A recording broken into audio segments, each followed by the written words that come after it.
আমরা শুনব ভগবান শ্রীকৃষ্ণের মাত্র 5 বছর 9 মাস বয়সে তিনি যে ভয়ঙ্কর কালী ও নাগকে দমন করেছেন, একজন শ্রদ্ধেয় বাবা তিনি শুনতে চেয়েছেন এবং অনেকে ইচ্ছে প্রকাশ করেছেন ভগবানের লীলা শুনবেন। আমরা শুনব তত্ত্ব, তথ্য, উদ্দেশ্য, জীব শিক্ষা। তাই কালীয় দমন, কালীয় নাগ আছে আমার দেহের মধ্যে, বাবা যা আছে ব্রহ্মাণ্ডে তাই আছে নাকি দেহ ভাণ্ডে। দেহের মধ্যে একটা ভয়ঙ্কর কালীয় নাগ আছে। এই কালীয় নাগকে দমন করতে হবে। দমন, তুমি যদি আমার চরণে দাও মন, তবে হবে তুমি দমন। ভগবান শ্রীকৃষ্ণ কংসকে বধ করেছেন, পুতনাকে বধ করেছেন, অগাসুর বকাসুরকে বধ করেছেন, কিন্তু কালীয় নাগকে বধ করেননি, দমন করেছেন। তাহলে দমন মানে প্রাণী হত্যা করা নয়, দমন মানে আমার মনোবৃত্তিটাকে, আর আমার যে মনোবৃত্তি তাকে ভগবানের চরণে ঘুরিয়ে দেওয়াটার নামই হচ্ছে দমন। আমরা শুনবো তার তথ্য। তাই চলুন আজকে মধুময় শ্রী বৃন্দাবনে আমরা যাব। একবার সবাই মিলে বলবো, বলো ভগবান কৃষ্ণচন্দ্র কি, বলো রাধা রানী কি, बोलिए भागवत महापुराण की, अनंत कोटि भक्त वृंद की, निताई गौर सीतानाथ।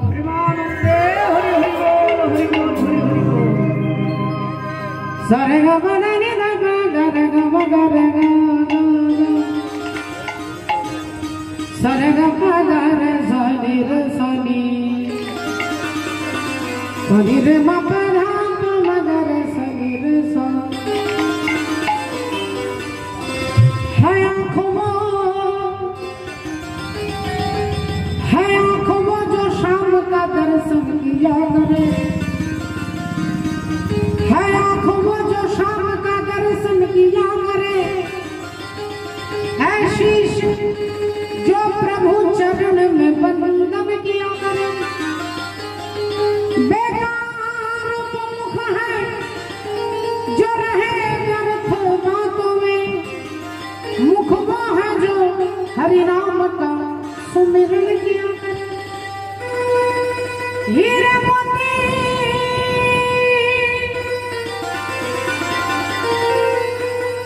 हीरे मोती से नहीं शोभा है हाथ की, जो हाथ भगवान का पूजन किया करे। मर कर भी अमर नाम शिव की, जग में प्रभु प्रेम में बलिदान जो जीवन दिया करे।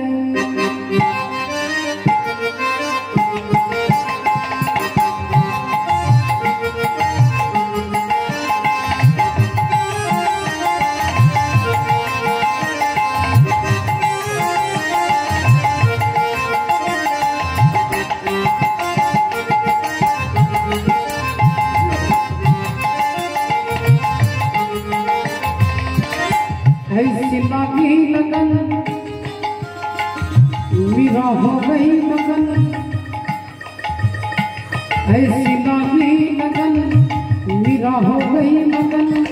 वो तो गले गले हरि बोल गाने लगी, महलों में पली बन के जोगन चली, महलों में पली बन के जोगन चली। मीरा रानी दीवानी कहाने लगी, ऐसी लागी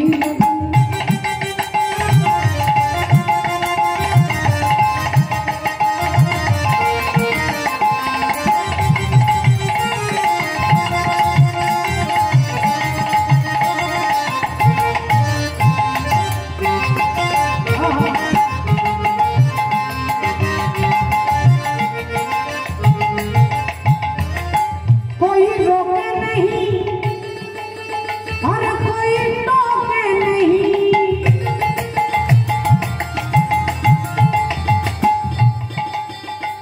कोई रोके नहीं और कोई टोके नहीं। मेरा गोविंद गोपाल गाने लगी, बैठे संतों के संग रंगी मोहन के रंग। मेरा प्रेमी प्रीतम को मनाने लगी, वो तो गले गले हरि गुण गाने लगी। ऐसी लागी लगन हो गई मगन।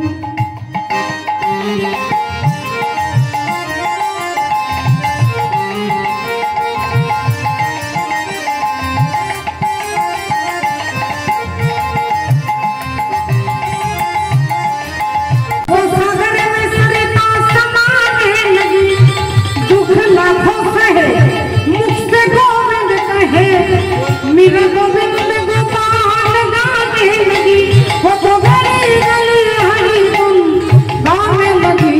ऐसी लगी लगन मेरा हो गई मगन, ऐसी लगी लगन मेरा हो गई मगन, ऐसी लगी लगन मेरा हो गई।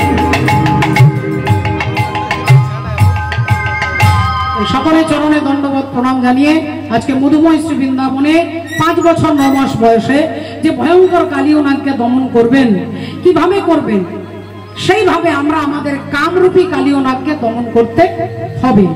ভগবান দেখিয়ে দিচ্ছেন। মাস্টার মশাই যেমন হাতে ধরে ছাত্রদের লেখা শিখিয়ে দেয়, এটা ক, এটা খ, এটা গ, তেমনি অনন্ত কোটি ব্রহ্মাণ্ডের যিনি মাস্টার মশাই তিনি হলেন সর্বেশ্বর পরমাত্মা শ্রী গোবিন্দ। তিনি আমাদের দেখিয়ে দিচ্ছেন যে কিভাবে কামরূপী কালীয় নাগটাকে দমন করতে হয়। তাই আজকে সেই বৃন্দাবনে ভগবান শ্রীকৃষ্ণ তিনি 24 জন সখাকে সঙ্গে নিয়ে গোষ্ঠে গরু চড়াতে এসেছেন, গোচারণ করতে এসেছেন নবলক্ষ ধেনু নিয়ে। ওগো শ্রীনন্দনন্দন করি গোচারণ, ওই চারণ ক্ষেত্রেতে যাই।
আপনাদের মতো বসে কীর্তন শুনছেন রাজা পরীক্ষিত, আর কীর্তন করছেন কেন সুখদেব গোস্বামী।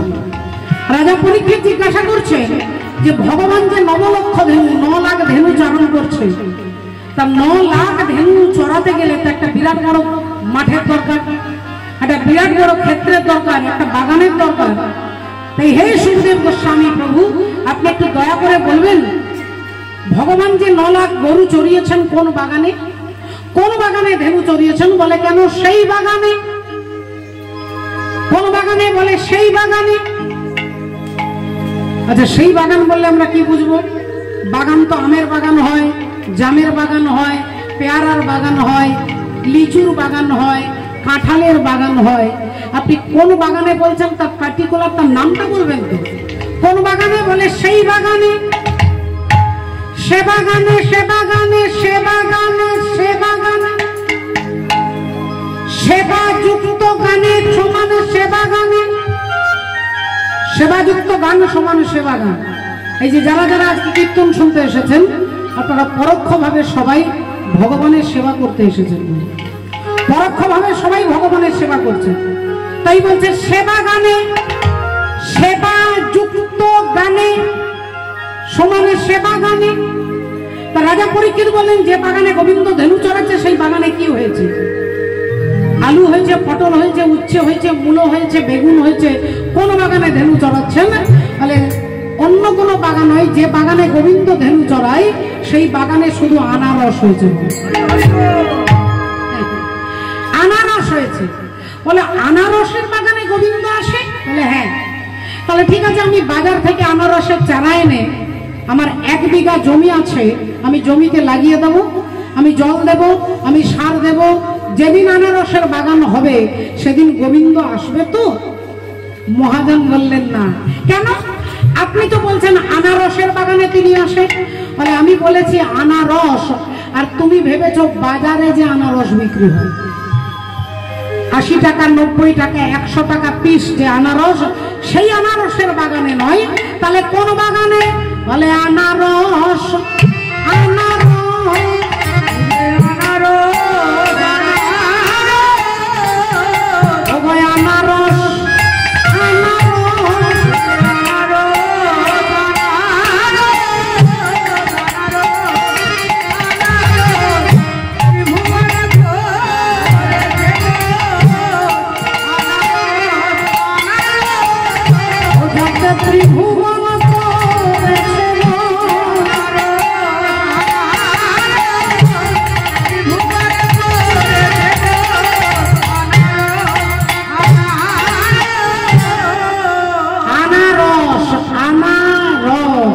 রসটাকে আনা হয়েছে। আচ্ছা, রসটাকে কে এনেছেন? বলে চৈতন্য মহাপ্রভু 538 বছর পূর্বে এই রস এনেছেন, উন্নত উজ্জ্বল রস। अनर्पित चरिण चिरात करुणया अवतीर्ण कलो समर्पयत उन्नत उज्ज्वल रसं स्वभक्ति श्रियं हरिपूरत सुंदर द्युति कदम्ब संदीपितः सदा हृदय स्कंदरे स्फुरतुव श्री शचीनंदन। তাহলে শচীনন্দন ভগবান উন্নত উজ্জ্বল রস এনেছেন আমাদের মতো অনুন্নত অনুজ্জ্বল প্রাণীর জন্য, কলিযুগের জন্য। বলে মাফ করবেন, কিছু মনে করবেন না, আপনি তো বলছেন 538 বছর আগে চৈতন্য ভগবান এসেছিলেন। এখন 2024 সালে যিনি জন্মগ্রহণ করবে সেই রসটা কোথা থেকে পাবে? 2020 সালে যার জন্ম হয়েছে সে কি করে এই রসটা পাবে? আমরা কি করে এই রস পাবো? তা তো আপনি বলছেন না। চৈতন্য ভগবান বললেন এই রসের ভাণ্ডটা আমি আমার এজেন্টের কাছে রেখে দিয়ে এসেছি, আমার এজেন্টের কাছে রেখে দিয়ে এসেছি। যদি কারোর প্রয়োজন হয় তাহলে আমাকে ছেড়ে আগে আমার এজেন্টকে ধরতে হবে। আমি বললাম ঠাকুর তাহলে তোমার এজেন্ট, তার ঠিকানা, তার নাম্বারটা একটু বলে দাও। চৈতন্য ভগবান বললেন আমার এজেন্ট হচ্ছে জীবের বিস্তার লাগি নন্দ সুত হরি ভুবনে প্রকাশ হন গুরু রূপধরি। তোমার গুরুদেব হচ্ছে আমার এজেন্ট, আর ওই গুরুদেবের কাছে আমি রসের ভাণ্ডটা রেখে দিয়ে এসেছি। গুরু কৃপা করে এনেছে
তারে ডাক, তারে ডাক, তারে ডাক, তারে ডাক, ডাক তারে।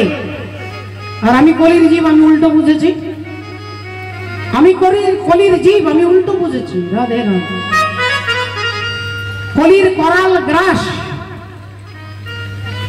কলিটাকে ধরেছে। আপনি জানবেন কি করে যে আমাকে কলি ধরেছে? বলে সাধু দেখলেই সাধুর দোষ আগে দেখতে পাবে।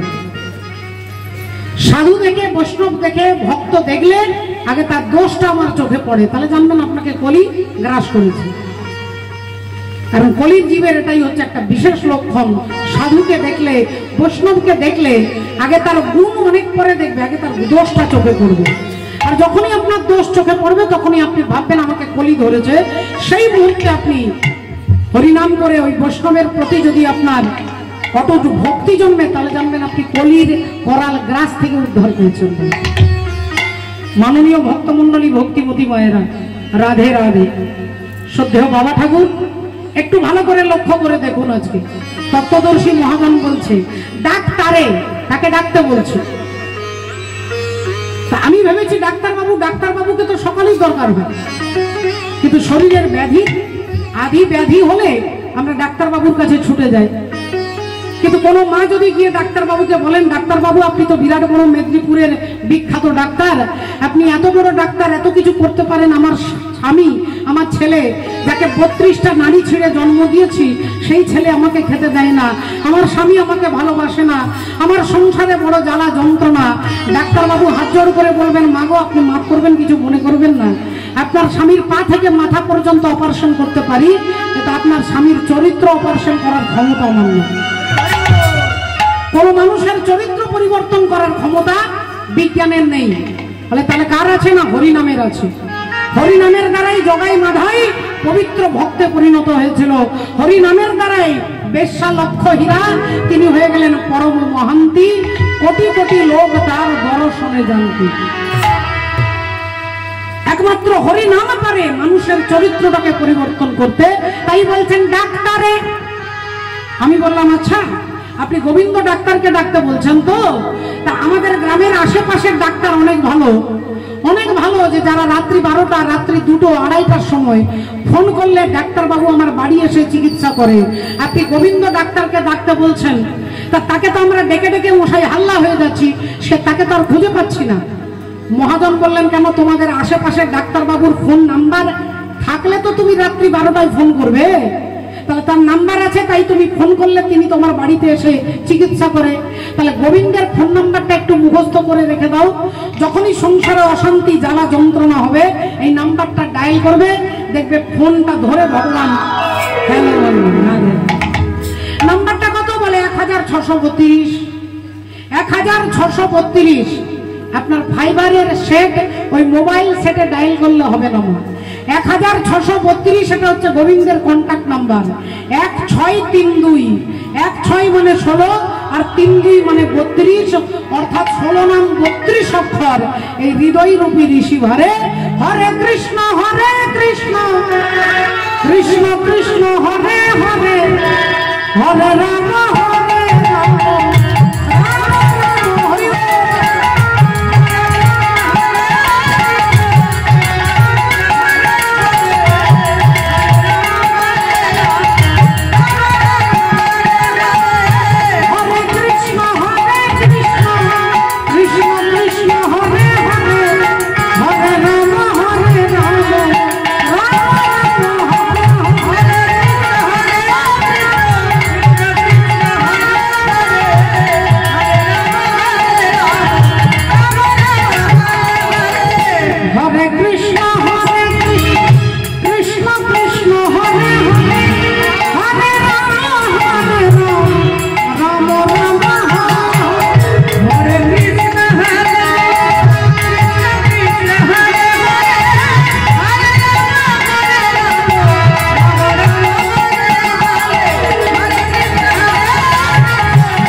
ভগবান শ্রী হরি কি করলেন?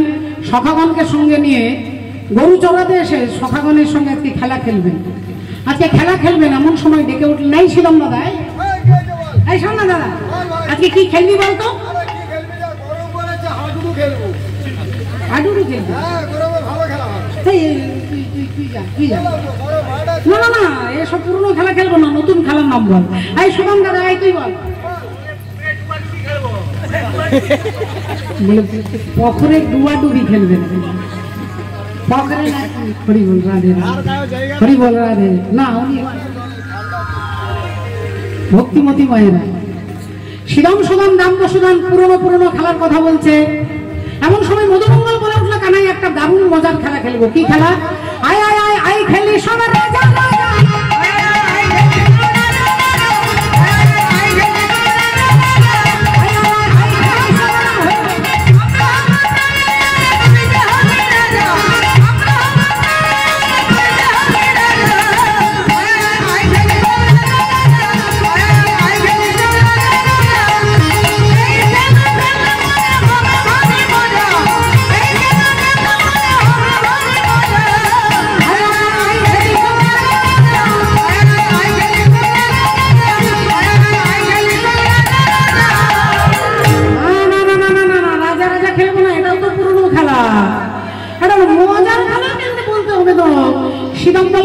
একটা মজার খেলা বলছি, আজকের খেলাটার নাম হবে চোর চোর চোর।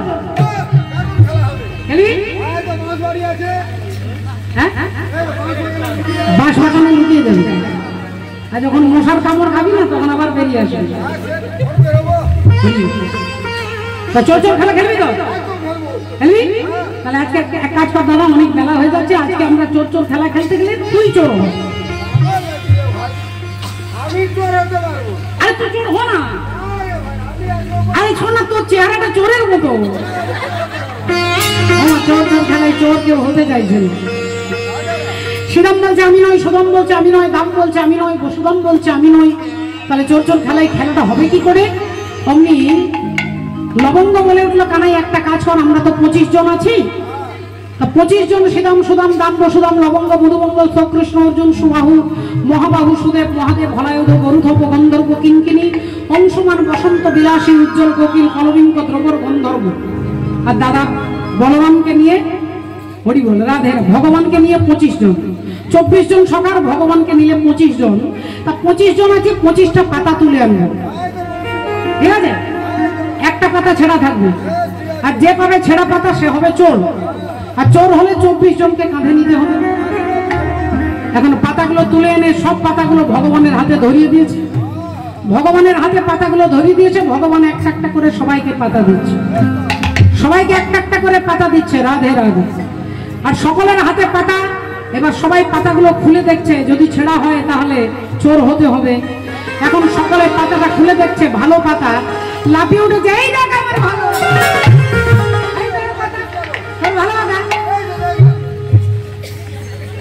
হ্যাঁ ভালো কথা, তোর ভালো কথা।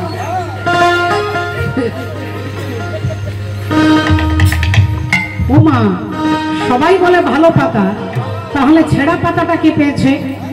ছেঁড়া পাতা কে পেয়েছে? সবাই দেখাচ্ছে তাদের ভালো পাতা। অমনি সুবল বলে উঠলো, ছেঁড়া পাতা কে পেয়েছে? আমি জানি। তুই জানিস? হ্যাঁ জানি। তো বলতো ভাই, ছেঁড়া পাতা কে পেয়েছে? বলে ছেঁড়া পাতা আর কে পেয়েছে? আমাদের কানাই পেয়েছে। বলে কানাই পেয়েছে, তুই বুঝলি কি করে?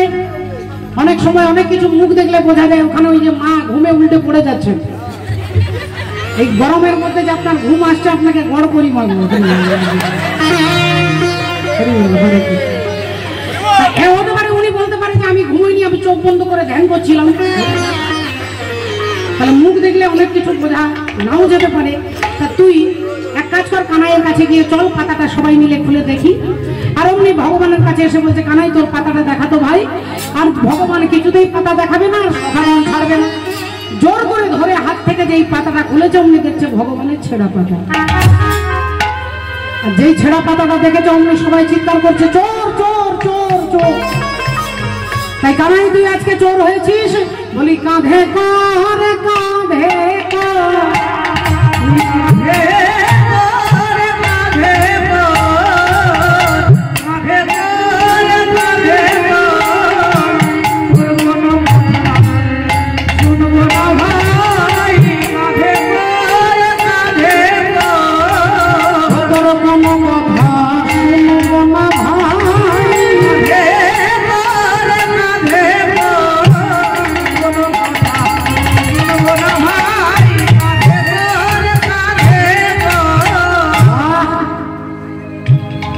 বলেছি আমি কাঁধে নেব না।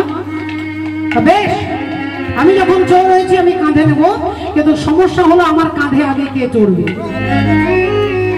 শ্রীদাম বলে আমি আগে, সুদাম বলে আমি আগে, দাম বলে আমি আগে, ও বলে আমি আগে।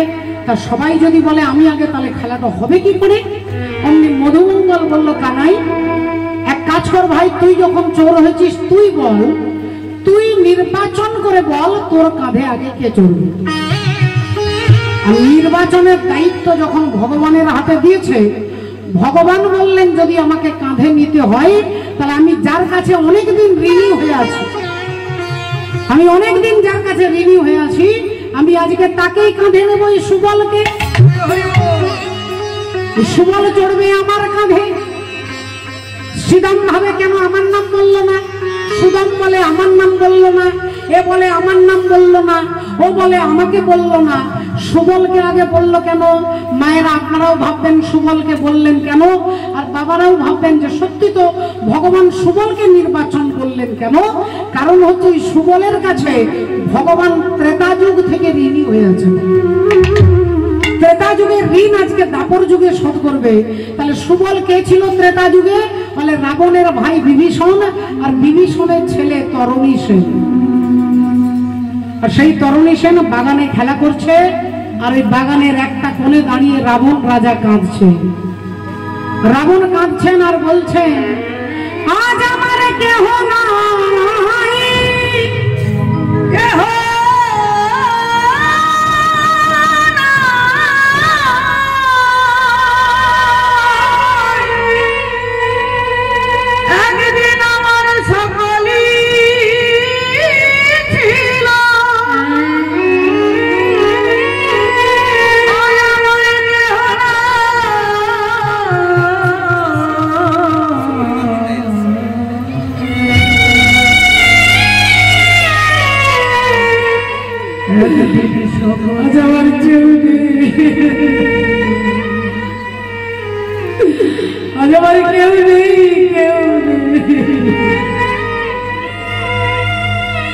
বাগানে দাঁড়িয়ে দাঁড়িয়ে রাবণ রাজা কাঁদছে, আর অমনি তরুণী সেন দেখতে পেয়েছে জ্যাঠামশাইয়ের চোখে জল।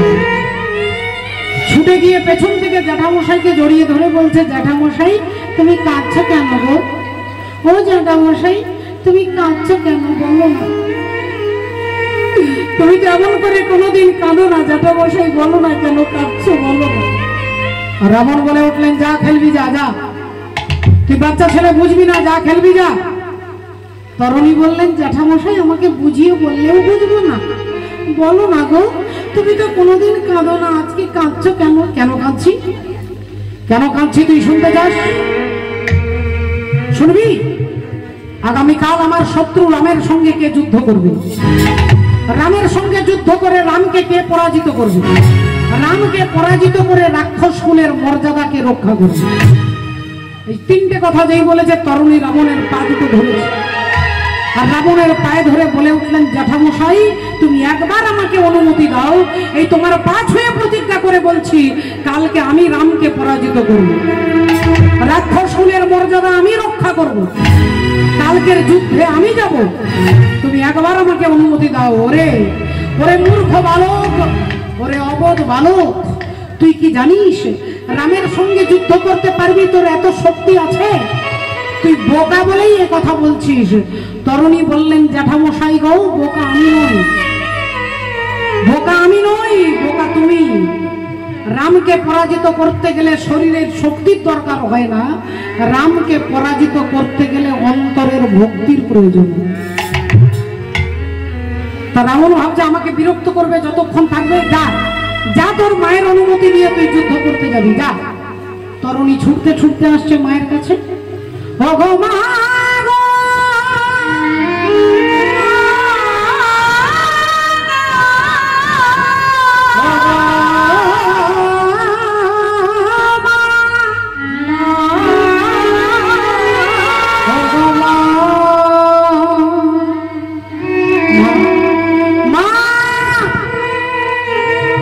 আর বিভীষণের স্ত্রী সরমা দেবী ছুটে বেরিয়ে আসছে। কি রে বাবা,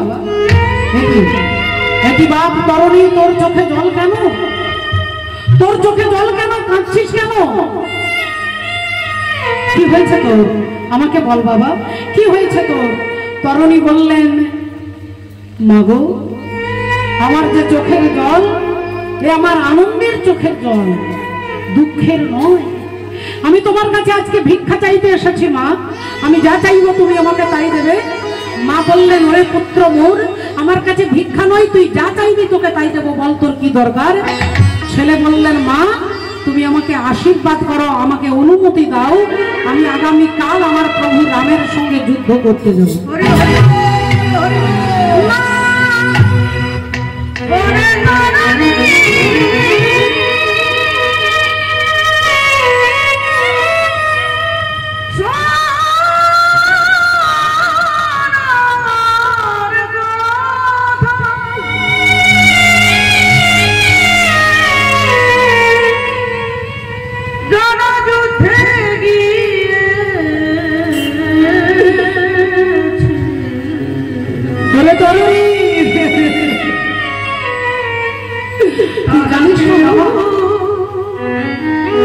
তুই জানিস না, আজ পর্যন্ত যারা যারা রামের সঙ্গে যুদ্ধ করতে গেছে তারা আর কেউ ফিরে আসেনি, তারা কেউ ফিরে আসেনি।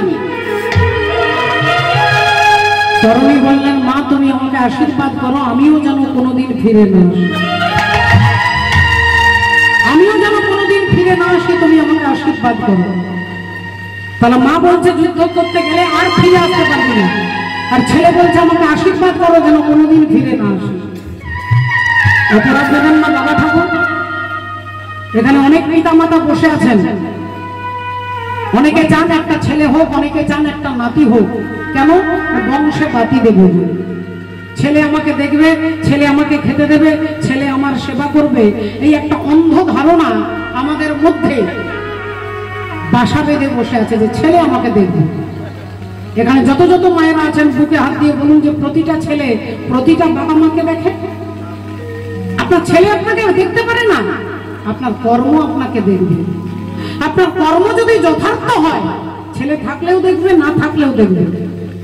আর ছেলে আপনার আছে কিন্তু আপনার কর্ম গন্ডগোল, তাহলে কেউ আপনাকে দেখবে না। মহাজন তাই বলছেন, ও যে বেটার বাবা হতে সাধে কেন চিঠি, বেটার বাবা হতে সাধে কেন চিঠি, ওই বেটা কি করে করবে সুখী,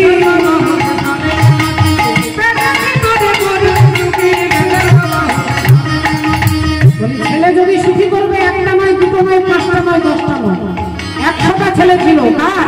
বলে ধৃতরাষ্ট্র গান্ধারী, 100টা ছেলে। রাধে ও যে শতপুত্রের বাবা,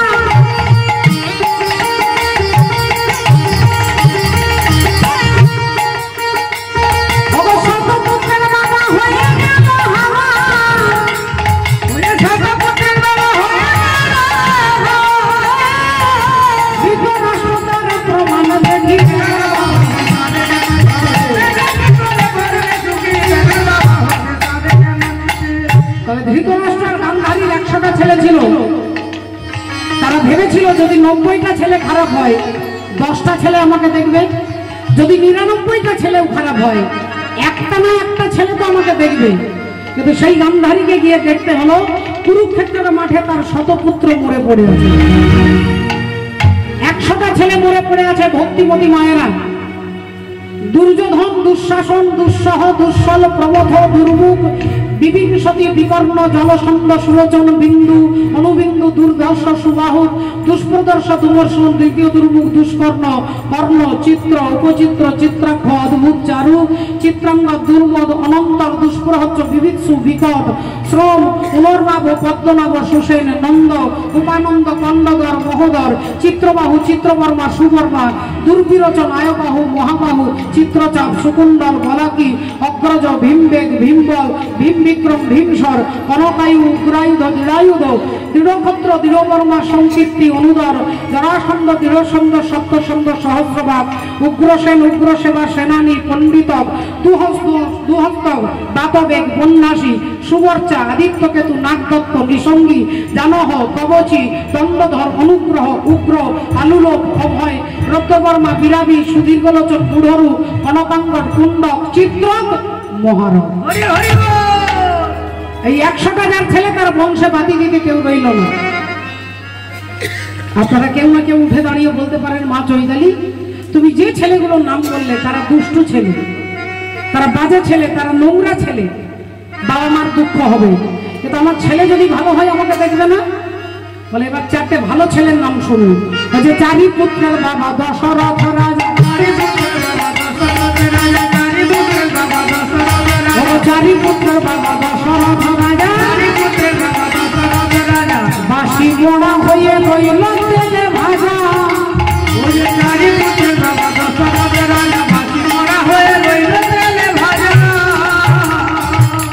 ভগবান রামচন্দ্রের বাবা দশরথ তাকে তেলের মধ্যে মরে যাওয়ার পরে তেলের মধ্যে ডুবিয়ে রেখেছিলেন। তাহলে রামের বাবার দুর্গতি যদি এরকম হয়, এবার ভগবান কৃষ্ণের বাবাকে দেখুন। যে বসুদেবের হলো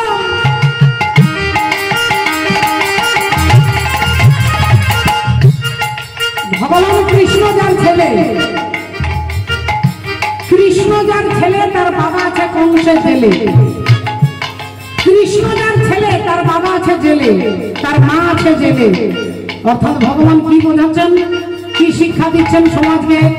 আমি তোমার ছেলে হতে পারি, জামাই হতে পারি, নাতি হতে পারি, আমি তোমার বাবা হতে পারি, কিন্তু তোমাকে আমি রক্ষা করব না, তোমার কর্ম তোমাকে রক্ষা করবে।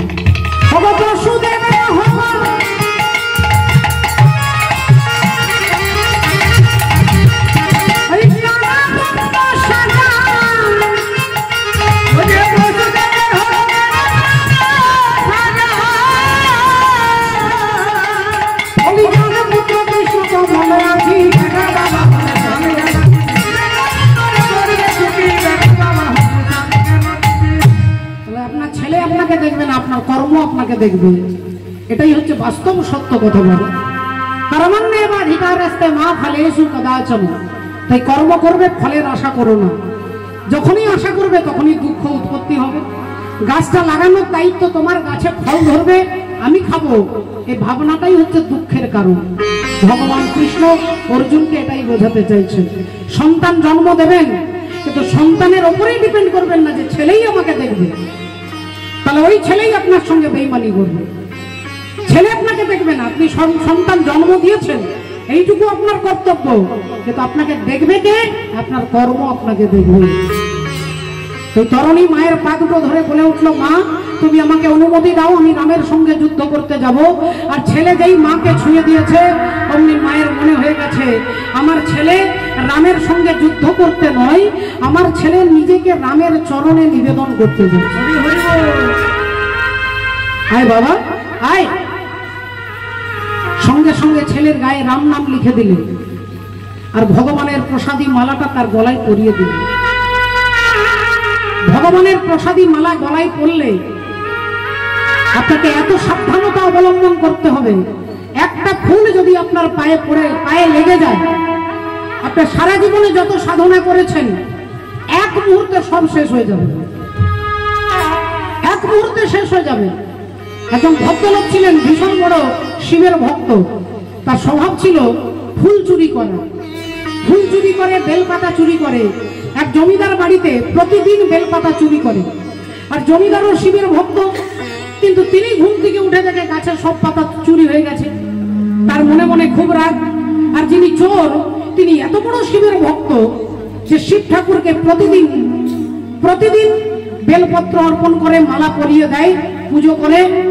আর তার একটা ক্ষমতা, সিদ্ধি লাভ করেছিলেন, যখনই কেউ তাকে ধরতে যেত তিনি অন্তর্ধান হয়ে যেতেন, অন্তর্ধান হয়ে যেত, তাকে কেউ ধরতে পারতো না। জমিদার মশাই রাগে রাগে আছে যে কোনো না কোনো দিন ধরতে তো পারবো। লোকজন যখনই ধরতে যায় সে অন্তর্ধান হয়ে যায়, আর সেই ফুল আর সেই বেলপাতা এনে বাবা ভোলেনাথের চরণে নিবেদন করে। বাস্তব পক্ষে গাছ কারো নয়, ধন ধরা জল অগ্নি কেউ কারো নয়, ভাবিয়া দেখিয়া ওহে যুধিষ্ঠির মহাশয়। ব্যাসদেব বলছেন মহাভারতে যে গাছের ফুল আপনার ব্যক্তিগত হতে পারে না, ওটা ভগবানেরই সৃষ্টি। তাই কেউ যদি আপনার বাড়ি থেকে চুরি করে ভগবানকে দেয়, তাকে চোর বলে না বাবা। আপনি যদি যথার্থ ভক্তি অন্তরে থাকে, আপনি ভাববেন সেও ভগবানকে দিয়েছে, আমিও ভগবানকে দিতাম। জমিদার ভীষণ রাগে আছে ওই লোকটাকে ধরবার জন্য, কিন্তু তিনি অন্তর্ধান হয়ে যায়। একদিন জমিদার বাবু এক বিরাট বড় সাধুর কাছে গেছে, আর গিয়ে বললেন, বাবাজি এরকম এরকম ব্যাপার, প্রতিদিন বেলপাতা চুরি করে নেয়, আমি শিব ঠাকুরকে অর্পণ করতে পারি না, ওকে ধরতে গেলেই অন্তর্ধান হয়ে যায়, এমন একটা সিদ্ধিতে সাধনায় তিনি সিদ্ধি লাভ করেছে, তা কি করা যায়? সাধু বাবা বললেন, এক কাজ করো, তোমার মন্দিরের কিছু প্রসাদী ফুল আর কিছু বেলপাতা নিয়ে গিয়ে ওই গাছগুলোর তলায় ছড়িয়ে দাও, একটা ফুলে যদি পা লেগে যায় ওই অন্তর্ধান হওয়ার সিদ্ধিটাই সঙ্গে সঙ্গে চলে যাবে। আপনি আপনার ভগবানের প্রসাদী মালা পরেছেন গলায়, ওই মন্দিরের সীমানা যত দূর ততদূর পর্যন্ত যদি ফুলটা পড়ে যায় আপনি তুলে নিয়ে মাথায় ছুঁয়ে রেখে দেবেন, মন্দির থেকে এক পা বেরিয়ে আসবেন, ভগবানের প্রসাদী মালাতে যদি পাটা লেগে যায় সারা জীবনের যত পুণ্য সঙ্গে সঙ্গে চলে যাবে। আমি আপনাদের বানিয়ে কথা বলছি না, যদি কোনো পণ্ডিত ব্যক্তি থাকেন, এখানে অনেক বাবাজিরা রয়েছেন, জিজ্ঞাসা করে দেখবেন নির্মাল্যের কত গুরুত্ব। শাস্ত্র তার অপরাধের ব্যাখ্যা করতে গিয়ে বলছে সারা জীবনে যত পুণ্য সঙ্গে সঙ্গে চলে যাবে, সিদ্ধি সব চলে যাবে। এখন সেই জমিদার বাবু কি করেছে, মন্দিরের প্রসাদী ফুল বেলপাতা সব ছড়িয়ে দিয়েছে, আর চোর চুরি করতে এসেছে ভক্তিমতী মায়েরা। এখন তিনি তো জানেন না, অন্ধকার অবস্থায় চুরি করতে এসেছে, চারিদিকে ফুল পড়ে আছে, হঠাৎ দেখলেন আরে কিছু বেলপাতা পড়ে আছে, তা কখন তার অজান্তে একটা বেলপাতাতে তার পা লেগে গেছে। তিনি এবার ভাবছে যে আমাকে ধরতে আসছে, অন্তর্ধান হয়ে যাব, অন্তর্ধান আর হতে পারছে না। তখন বাবা ভোলেনাথকে বলছেন, দয়াময় আমি চোর, আমার ডাকে তুমি সাড়া নাও দিতে পারো, কিন্তু আমি তো আমার পেটের জন্য চুরি করিনি, আমি তো কারোর পয়সা চুরি করিনি, আমি তো কারোকে ঠকাইনি, আমি তোমার পুজোর জন্য বেলপাতা চুরি করি, ফুল চুরি করি, আর তুমি আমার এই সিদ্ধিটাকে হরণ করে নিলে, তারা তোমাকে দেখে ফেলবে। রাধে রাধে। আর অমনি জমিদারের লোকজন তাকে ধরে নিয়ে চলে গেছে। জমিদার বললেন, তবে রে বেটা, তুই প্রতিদিন বেলপাতা চুরি করিস, তোকে আমি মেরে ফেলবো, তোকে আমি মেরে ফেলবো। আর যেই লাঠিটা দিয়ে মারতে যাবে অমনি ওই চোরের ডাকে বাবা ভোলেনাথ সঙ্গে সঙ্গে তার অন্তর্ধান যে সাধনা আবার তিনি ফিরে পেলেন, তিনি চলে গেলেন। কথাটা বোঝানোর এটাই দরকার ছিল যে ভগবানের ফুল কতটা গুরুত্বপূর্ণ। আপনি তাকে পুজো করেছেন, সেই নির্মাল্য ফুলের উপরে পা লেগে গেলে পাপ হবে, গভীরতম পাপ। আর সেই ভগবানের মালা পরিয়ে দিয়েছে তরুণী সেনের গলায়। তরুণী সেন দুহাত দিয়ে মালাটাকে ধরে আর আনন্দে সারা গায়ে রাম নাম লিখে দিয়েছে, মালাটাকে জড়িয়ে ধরেছে যাতে একটা ফুলও পায়ে না পড়ে যায়। এই জড়িয়ে ধরে আর রাম রাম রাম রাম রাম রাম বলতে বলতে যাচ্ছে। হা হা, রাধে রাম রাম বলতে বলতে যাচ্ছে। जरा देर ठहरो राम, जरा देर ठहरो राम, यही विनती है। राम राम बोलते बोलते तरुणी एगिए जाच्छे। राम गोविंद हरे भजो रे भैया,